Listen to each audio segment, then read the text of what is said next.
Hello friends, good morning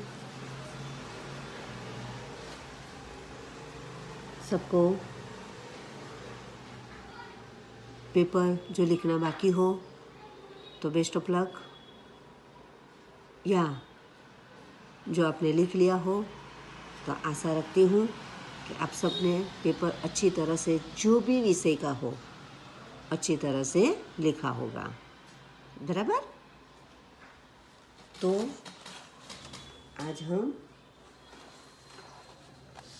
आगे स्वाध्याय देखते हैं। स्वाध्याय के अंदर हमारे 2 प्रश्न और हैं। क्या है? तो प्रश्न नंबर 3 है,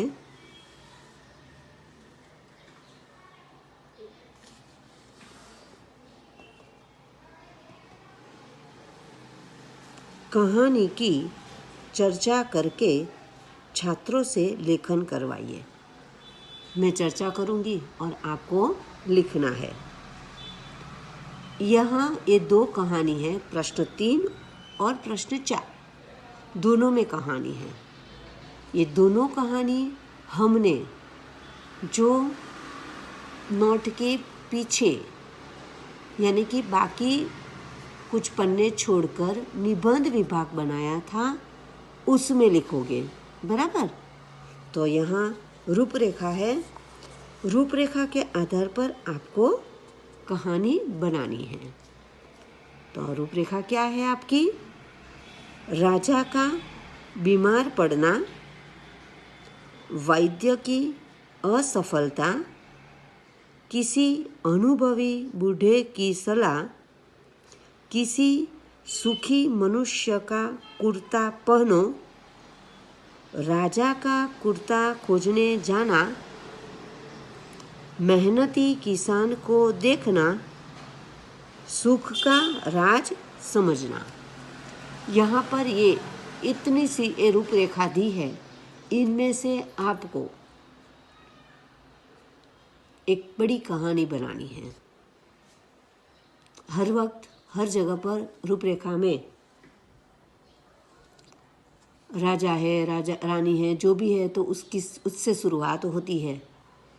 यहाँ सीधा हमें कहा है कि राजा का बीमार पड़ना, यानी कि हमें पता चल जाता है कि यहाँ एक राजा की बात है। चाहे आपकी कहानी में आपका राजा कोई भी देश का हो, बराबर। आप कहानी बनाते हो तो कोई भी देश का नाम लिखो, राजा का भी कोई भी नाम लिख सकते हो। तो यहाँ मैं आपको कहानी सुनाती हूँ, ध्यान से सुनिए और अपने शब्दों में लिखने का प्रयत्न कीजिए। बराबर। तो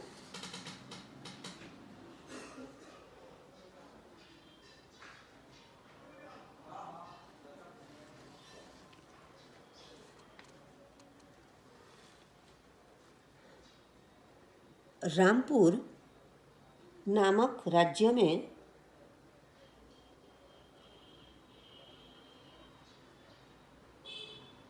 उमेद सिंह नामक राजा था।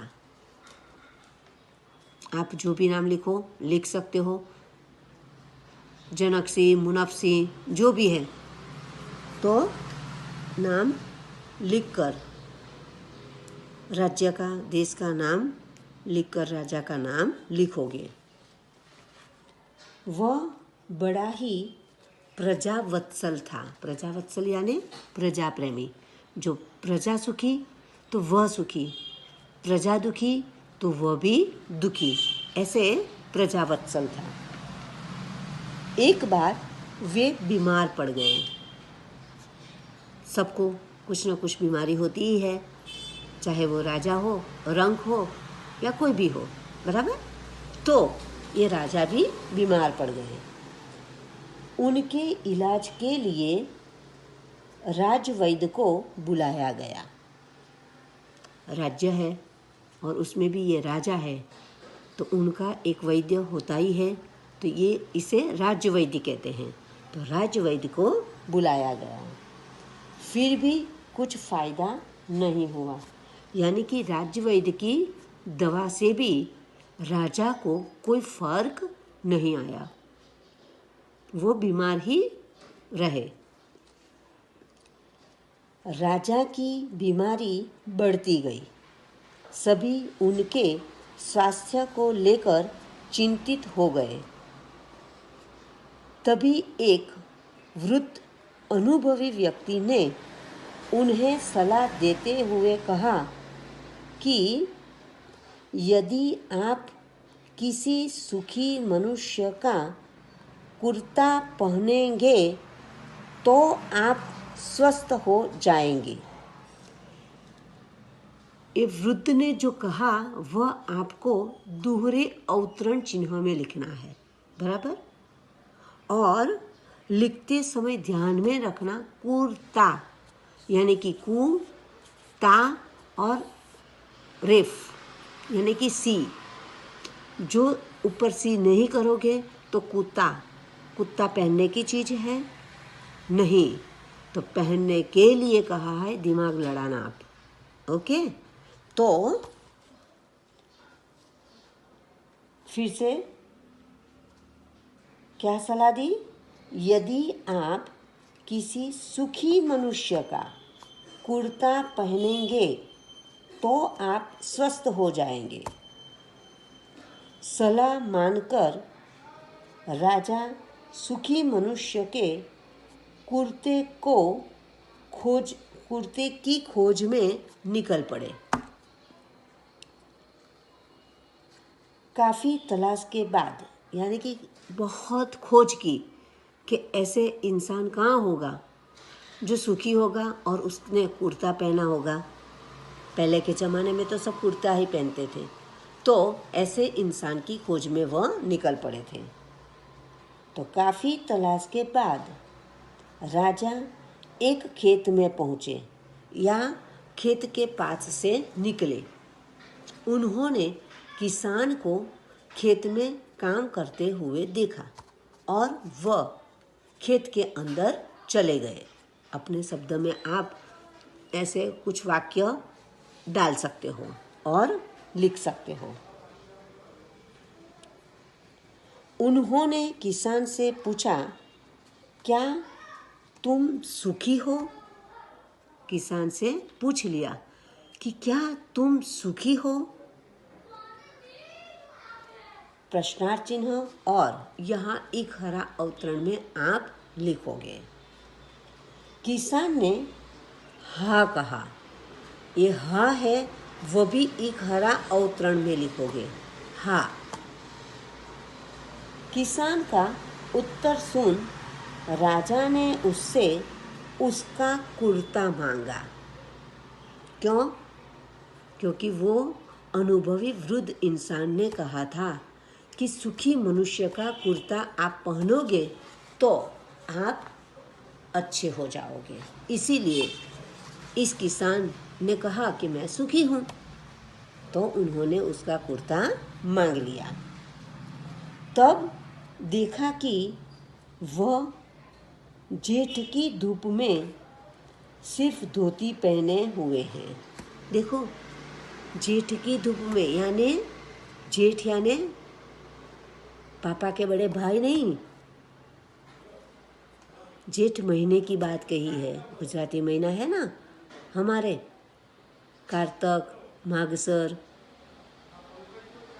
तो वह उसमें जो जेठ महीना आता है, कहते हैं ये जेठ महीने की गर्मी होती है, वो बहुत तेज होती है। हम दोपहर में 12 से 4 बजे तक बाहर नहीं निकल सकते। तो यहाँ इस महीने की बात कही है। जेठ की धूप में सिर्फ धोती पहने हुए हैं। वो धोती पहनकर खेत में काम कर रहे थे, परंतु वह संतुष्ट है, संतोष है उन्हें कि कोई बात नहीं, मुझे काम करना है, कैसे भी करूं, जो भी हो, तो इसीलिए वह संतुष्ट है। राजा समझ गए कि कठिन श्रम के कारण एवं संतुष्ट प्रवृत्ति के कारण यह सुखी है। सुखी होने के क्या कारण बताए? तो कठिन श्रम, परिश्रम, बहुत परिश्रम करते हैं। और दूसरा संतुष्ट है, संतोष है उन्हें। तो ये दो कारण की वजह से वह सुखी है। राजा ने तब से आराम छोड़ परिश्रम करने का संकल्प किया, यानी कि आराम छोड़ दिया और परिश्रम करने लग गए। परिश्रम करने लग गए यानी खेत में काम नहीं करने गए, पर राजा का जो काम है, मेहनत करना, लोगों को देखना, लोगों को दुख है तो कहाँ दुख है, क्यों है, कैसा है, सुख है तो वह कैसे सुखी है, वो सब कुछ देखना राजा का काम है। तो यह परिश्रम वह करने लगे। थोड़े ही दिनों में राजा का स्वास्थ्य ठीक हो गया और राजा बहुत अच्छे हो गए। तो इस तरह से सुख का राज राजा ने समझ लिया कि सुख कैसे मिलता है। हमें कितनी भी परिश्रम करना पड़े, कितनी भी मेहनत करनी पड़े, तो हमें करनी चाहिए। और इनसे जो फल मिले, ज़रूरी नहीं है कि ज़्यादा मेहनत करने से ज़्यादा फल मिलता है, कुछ कम फल भी मिले तो इनमें हमें संतोष रखना चाहिए। बराबर। तो ये हमारी कहानी थी। आप अपने शब्दों में हमारे नोट के पीछे 25-30 पन्ने छोड़कर निबंध विभाग रखा है, वहाँ लिखोगे रूपरेखा के साथ। बराबर। ओके। अब प्रश्न तीसरा देखते हैं, चौथा देखते हैं। चौथे प्रश्न में क्या है? निम्नलिखित अपूर्ण कहानी को अपने शब्दों में मौखिक एवं लिखित पूर्ण कीजिए। मौखिक एवं लिखित यानी कि मौखिक या लिखित, तो हमें मौखिक मुख पाठ करनी है, लिखित यानी कि लिखनी भी है। तो प्रश्न क्या है? तो इसका प्रश्न है,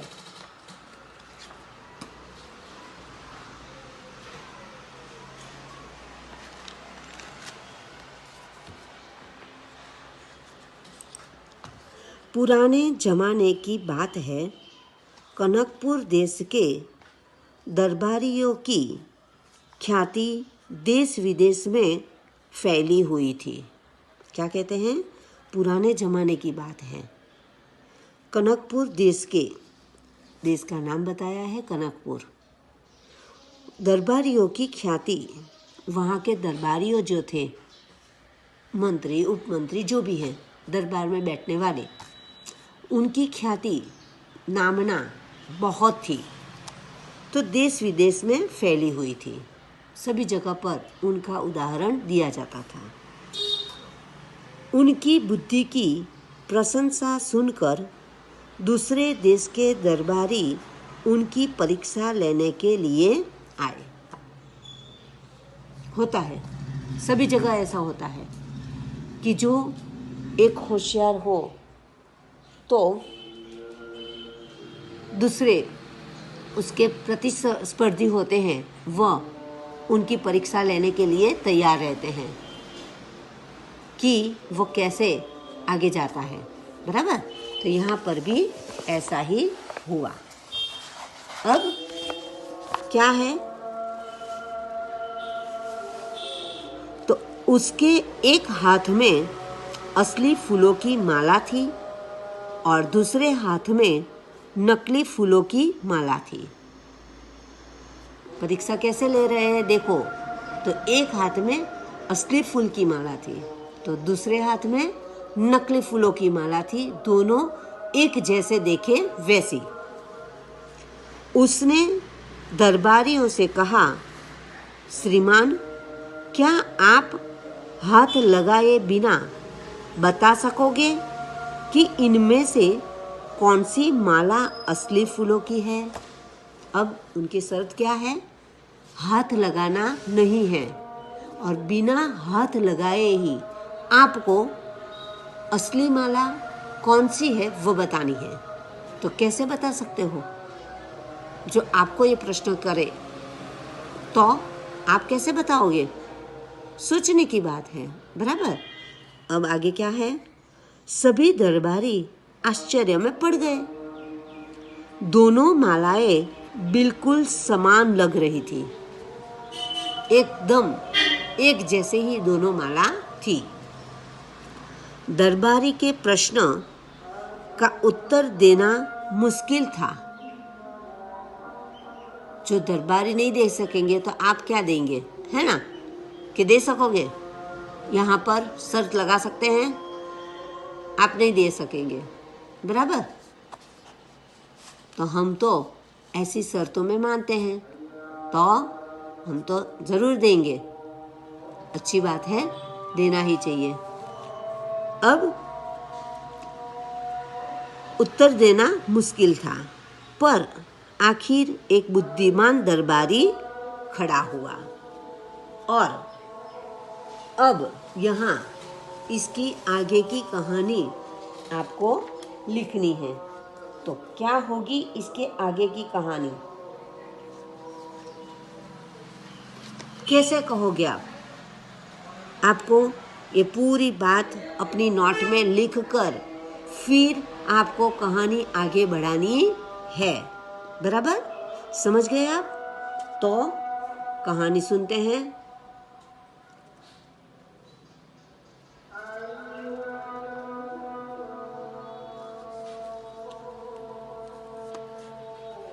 बुद्धिमान दरबारी खड़ा हुआ, यहाँ तक है। तो खड़ा होकर वो कुछ तो बोलेगा ना। तो अब यहाँ से नई लिटी पर से शुरू कर दो कि उसने कहा, इसमें कौन सी बड़ी बात है?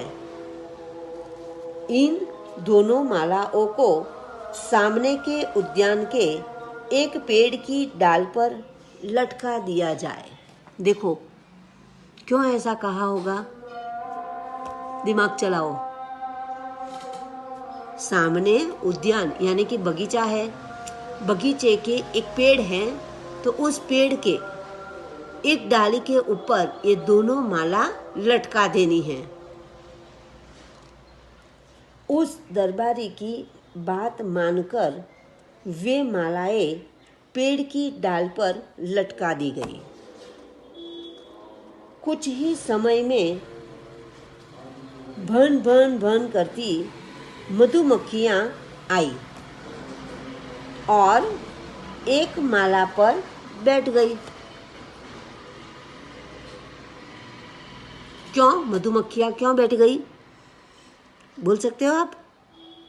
कह सकोगे? यस, असली फूल थे और असली फूल पर हम बगीचे में भी देखते हैं कि मधुमक्खियां बन बन करती रहती हैं।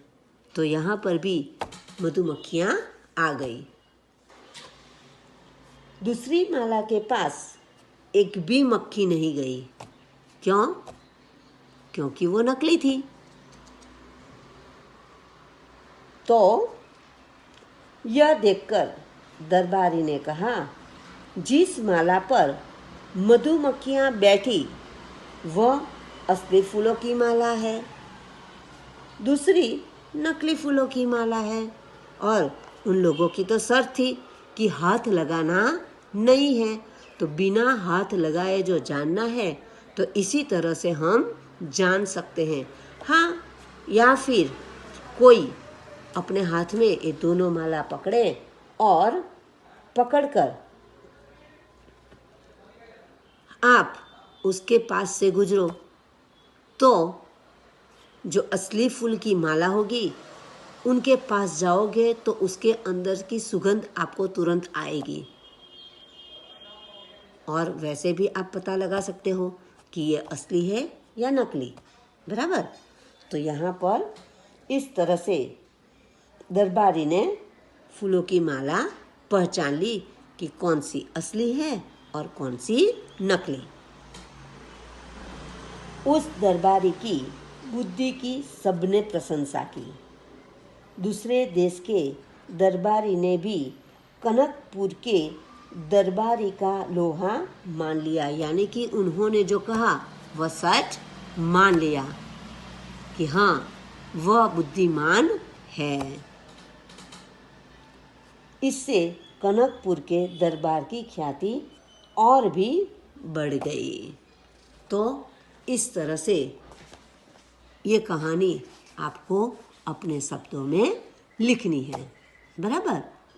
तो ये दोनों प्रश्न आपको लिखने हैं। अब कल हमारी हिंदी का पेपर है। वीडियो देखने से पहले जो आप लोग पेपर लिखोगे, तो आप सबको ऑल द बेस्ट। अच्छे अक्षर से, सही मात्रा से प्रश्न समझकर आप पेपर लिखोगे, बराबर।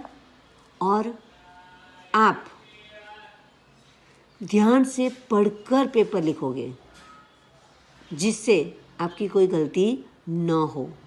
जिन बच्चों की शब्द के ऊपर लिटी करने की आदत नहीं है, वह अवश्य लिटी करेंगे। जो आपके शब्दों के ऊपर लिटी नहीं होगी, तो मैं उन्हें गुजराती के शब्द मानकर गलत कर दूंगी। फिर आप मुझे कहोगे तो वो मैं मानूंगी नहीं, बराबर। तो अभ्यास के अंदर, यानी कि पढ़ने के लेसन में, लेसन नंबर 1 और 2, ऐसे 2 के लेसन नंबर 1 और 2, ये 2 लेसन हमें पढ़ने हैं, बराबर। फिर से एक बार ऑल द बेस्ट। समझकर अच्छे अक्षर से, सही मात्रा से प्रश्न लिखोगे। Thank you.